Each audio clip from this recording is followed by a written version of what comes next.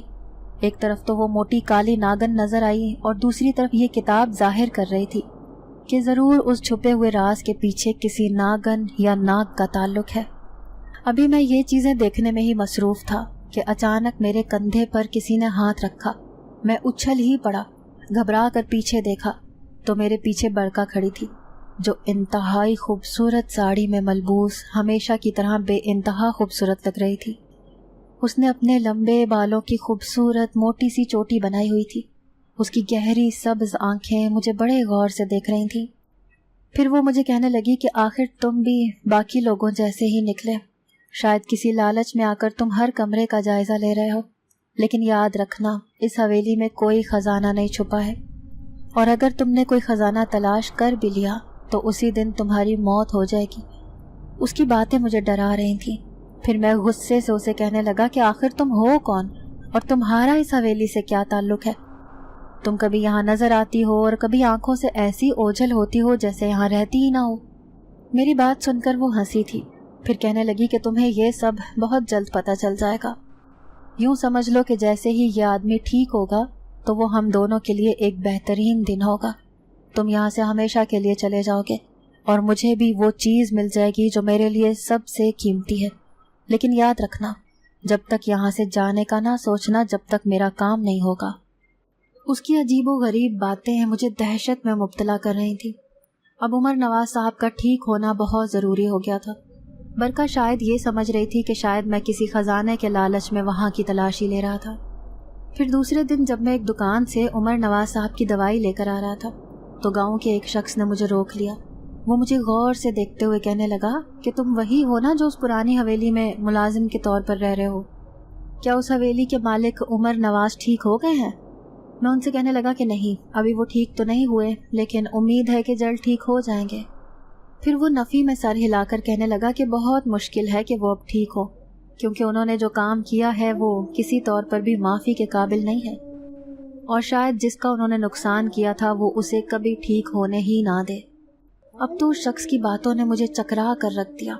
پھر میں نے دل میں ٹھانی کہ آج میں اس شخص سے پوچھ کر ہی رہوں گا کہ آخر ایسی کیا بات ہوئی تھی جس کی وجہ سے عمر نواز صاحب کی ایسی حالت ہوئی تھی، اور انہوں نے کیا کیا تھا۔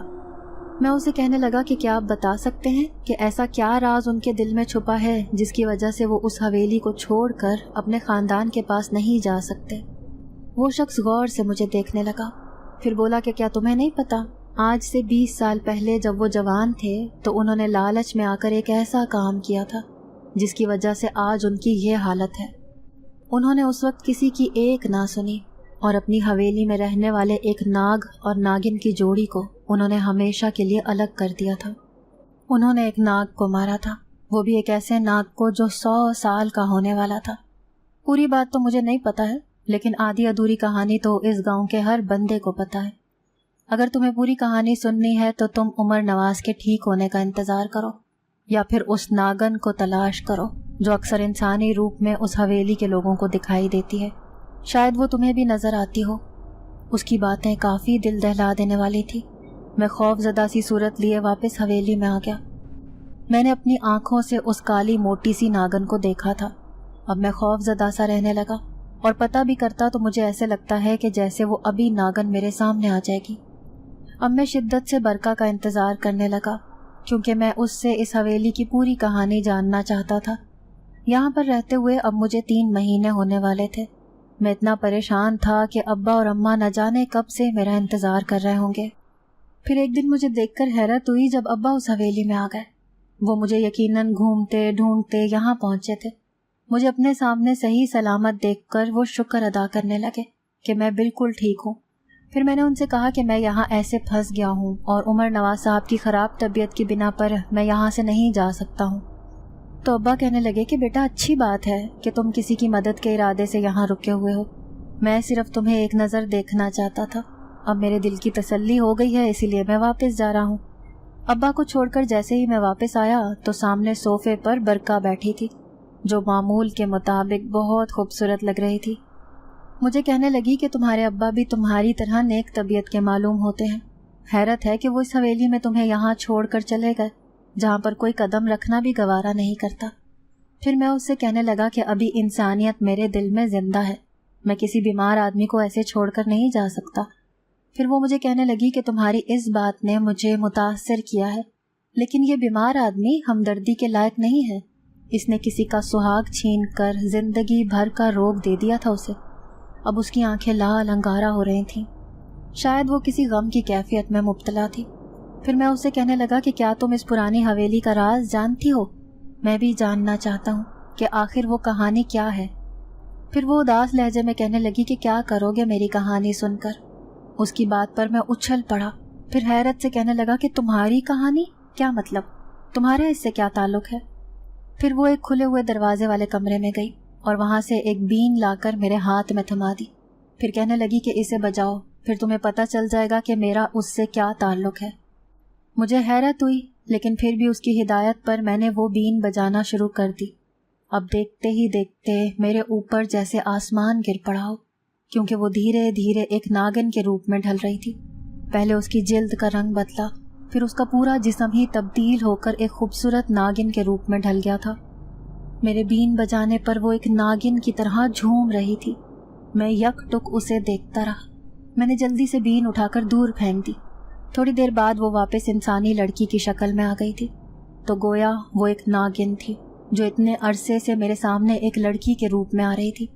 پھر اس کی آنکھوں کا رنگ بدلا۔ مجھے کہنے لگی کہ اب تک تمہیں پتہ چل گیا ہوگا کہ میری حقیقت کیا ہے۔ اس سے آگے کی کہانی بھی میں تمہیں بتاتی ہوں کہ کیسے یہ شخص بالکل بھی کسی کی ہمدردی کے لائق نہیں ہے۔ آج سے 20 سال پہلے ایک ناگ اور ناگن کی جوڑی اس محل میں رہتی تھی۔ ناگن 100 سال کی ہونے والی تھی، لیکن اس کے ساتھ رہنے والے ناگ کو 100 سال ہونے میں ابھی کچھ دن باقی تھے۔ وہ دونوں خوش تھے کہ 100 سالہ تپسیا کے بعد آخر کار انہیں ایک ایسی شکتی ملنے والی تھی جس سے وہ ہر روپ اختیار کر سکتے تھے اور کسی بھی خطرات سے اپنے آپ کو بچا سکتے تھے۔ اس حویلی میں رہنے والی ناگن میں ہی تھی، اور وہ ناگ کوئی اور نہیں بلکہ میرا شوہر تھا۔ یوں تو اس حویلی میں انسان بھی بستے تھے، لیکن ہم نے کبھی بھی انسانوں کو کوئی تکلیف نہ دی تھی، بلکہ اس پرانی حویلی کے ایک چھوٹے سے کمرے میں ہمارا ٹھکانہ تھا۔ اس حویلی کے سبھی لوگ یہ بات جانتے تھے کہ ہم بھی یہاں پر بستے ہیں، اسی لیے کبھی کسی نے ہمیں تکلیف پہنچانے کی کوشش نہ کی۔ لیکن اس حویلی کے مالک کا بیٹا عمر، جو کسی دوسرے ملک میں پڑھتا تھا، وہ اس بات سے انجان تھا کہ ہم یہاں رہتے ہیں۔ پھر جب وہ یہاں آیا اور یہاں کے لوگوں نے اسے اس بات سے آگاہ کیا تو وہ حیران رہ گیا۔ سب انسانوں کو پتہ ہوتا ہے کہ کسی ناگ یا ناگن سے اس کی ناگ منی کس قدر قیمتی ہوتی ہے، ایسے ہی انسان بھی اس کی ناگ منی کی کھوج میں یا تو خود مر جاتا ہے یا پھر ناگن اور ناگ کو مار دیتا ہے۔ اور پھر ایک دفعہ جب میں یہاں سے دور کسی جنگل میں ناگ دیوتا کے پاس گئی ہوئی تھی تو پیچھے سے عمر نے اس ناگ کو دیکھ لیا تھا جو میرا ساتھی تھا۔ اس کی نظر میرے شوہر کی ناگ منی کے اوپر تھی جو انتہائی خوبصورت نیلے رنگ کے ہیرے جیسی دکھتی تھی۔ وہ ناگ کو مار کر وہ ناگ منی حاصل کرنا چاہتا تھا، لیکن اس کے گھٹیا ارادوں کی خبر کسی کو نہ تھی۔ میں اس کی آنکھوں کا لالچ پہچان گئی تھی، اسی لیے میں اپنے شوہر ناگ کو کہنے لگی کہ تمہیں ابھی 100 سال پورے ہونے میں تھوڑا وقت ہے، اسی لیے ہم یہاں سے دور جا کر کہیں بستے ہیں تاکہ کوئی ہمیں نقصان نہ پہنچا سکے۔ لیکن وہ میری بات کسی طور پر بھی ماننے کو تیار نہ تھا۔ اس کا کہنا تھا کہ ہم نے اس حویلی میں جنم لیا ہے، اسی لیے ہم اس حویلی کو چھوڑ کر کہیں نہیں جائیں گے، بلکہ مرتے دم تک ہم یہیں رہیں گے۔ اس کی بات سن کر میں تھوڑی بے چین ہو گئی تھی۔ نہ جانے کیوں مجھے اپنے آس پاس خطرہ منڈلاتا ہوا نظر آ رہا تھا۔ اور پھر ایک دن وہی ہوا جس کا مجھے ڈر تھا۔ اس دن مجھے اپنے ناگ دیوتا کے پاس حاضری کے لیے جانا تھا۔ اگر میں وہاں نہ جاتی تو شاید اپنے اندر آنے والی شکتی سے محروم ہو جاتی۔ میں وہاں چلی تو گئی تھی، لیکن میرا ذہن یہاں پر ہی موجود تھا۔ پھر جیسے ہی میں اپنے ناگ دیوتا کے پاس اس مندر میں پہنچی تو فوراً ہی مجھے اپنی شکتی کی مدد سے خبر ہو گئی کہ میرے ساتھی ناگ کی جان خطرے میں ہے، اسی لیے میں دوڑتی ہوئی اس حویلی میں پہنچی۔ لیکن پھر یہ دیکھ کر میرے اوپر غم کا پہاڑ ٹوٹ گیا جب آگ میں جلتے ہوئے میں نے اپنے شوہر کے ٹکڑے دیکھے۔ شاید عمر نے اسے مار کر اس کی ناگ منی حاصل کرنے کے لیے اسے آگ میں جلا ڈالا تھا۔ اب میرے دل میں بدلے کی آگ لگ گئی تھی۔ میں اسی وقت اسے ختم کر کے مار ڈالنا چاہتی تھی، کیونکہ اس نے میری عمر بھر کی تپسیا کو راکھ کر ڈالا تھا اور مجھے ایک بیوہ کر چھوڑ دیا تھا۔ لیکن جیسے ہی میں نے اس پر حملہ کرنا چاہا تو یہ دیکھ کر حیران رہ گئی کہ ناگ منی کی طاقت کی وجہ سے میں اس کا کچھ نہ بگاڑ پائی۔ مجھے اپنے شوہر کی ناگ منی ہر قیمت میں حاصل کرنا تھی۔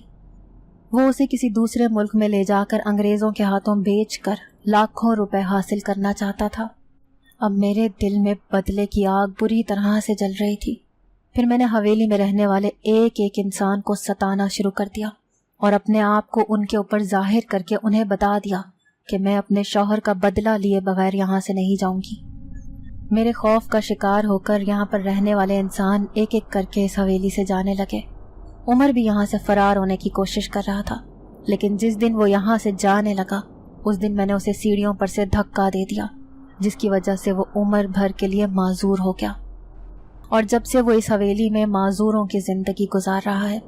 میں نے ہر جگہ پر وہ ناگ منی ڈھونڈنے کی کوشش کی ہے، لیکن 20 سال ہو گئے ہیں وہ مجھے آج تک نہیں ملی۔ نہ جانے اس شخص نے اسے کہاں چھپایا ہے کہ وہ مجھے کہیں پر بھی نہیں ملی۔ جب تک وہ ناگ منی میں حاصل نہیں کر لوں گی میں اسے ستانا نہیں چھوڑوں گی، اور نہ ہی یہ ٹھیک ہوگا۔ اب اس گاؤں میں رہنے والے ایک ایک انسان کو یہ بات پتا ہے کہ میں اسے مار کر ہی دم لوں گی۔ برکا کی کہانی سن کر میں حیرت سے دوچار ہو گیا تھا۔ پھر میں اسے کہنے لگا کہ جب تک تم اسے ٹھیک نہیں کرو گی بھلا اس ناگ منی کے بارے میں یہ کیسے بتا سکتا ہے؟ اسی لیے بہتر ہوگا کہ اس شخص کا مکمل علاج ہونے دو، تاکہ اس نے جو کچھ کیا ہے اس کا اسے بھرپور پھل مل سکے، کیونکہ جو برا کرتا ہے اس کے ساتھ بھی برا ہی ہوتا ہے۔ وہ میری باتیں بڑے دھیان سے سن رہی تھی۔ پھر میں اسے سمجھانے لگا کہ شاید تم اس کی دوائیوں میں اپنا زہر ڈال دیتی ہو، اسی وجہ سے وہ ٹھیک نہیں ہو پا رہا۔ اگر وہ ٹھیک ہو گیا تو میں تم سے وعدہ کرتا ہوں کہ اس سے وہ ناگ منی کا راز پوچھ کر ہی رہوں گا۔ آخر اس نے اس ناگ کو مار کر وہ ناگ منی کہاں چھپائی تھی؟ اب وہ خاموش میرے سامنے کھڑی تھی، پھر کہنے لگی کہ ٹھیک ہے، تمہارے ارادے نیک ہیں تو میں تمہارے ساتھ ہوں، جتنا جلد ہو سکے اس سے معلوم کرو کہ آخر اس نے اسے کہاں چھپایا ہے۔ پھر کافی محنت اور کوششوں کے بعد آخر کار دھیرے دھیرے عمر نواز صاحب کی طبیعت سنبھل رہی تھی، وہ تھوڑا تھوڑا بولنے بھی لگے تھے۔ ابھی میں انہیں اشارے میں سمجھانے لگا کہ آپ نے ناگن کو ستایا ہے، اسی لیے بہتر ہوگا کہ آپ اس کی ناگ منی کے بارے میں بتا دیں جو آپ نے چھپائی ہے۔ وہ میری بات سمجھ رہے تھے، اسی لیے آنکھوں سے اشارے کر کے پتہ نہیں کیا کہتے تھے، لیکن مجھے ہرگز سمجھ نہیں آ رہی تھی۔ تھوڑے دن یوں ہی گزر گئے، پھر ایک دن ایسا بھی آیا جب نواز صاحب کی حالت بہت بہتر ہو گئی اور وہ مجھے اشارے کرنے لگے کہ انہیں میں کمرے سے باہر لے کر جاؤں۔ اب میں انہیں ویل چیئر پر بٹھاتا باہر لے کر آیا تھا۔ وہ پوری حویلی میں گھومتے پھر رہے تھے، پھر انہوں نے ایک جگہ پر آ کر اپنی ویل چیئر روک دی، مجھے اشارہ کرنے لگے کہ جو سامنے دروازہ لگا ہے اسے کھولو۔ وہ عام سا لکڑی کا دروازہ تھا۔ پھر جیسے ہی میں نے اس دروازے کو کھولا تو سامنے ہی ایک دیوار سی بنی ہوئی تھی۔ مجھے حیرت ہوئی کہ بھلا اس دیوار پر یہ دروازہ لگانے کی کیا ضرورت تھی؟ باہر سے تو ایسا محسوس ہوتا تھا جیسے یہاں پر ایک کمرہ بنا ہوا ہو۔ اب وہ ہاتھ کے اشارے سے مجھے کہہ رہے تھے کہ اس دیوار کو ہٹاؤ۔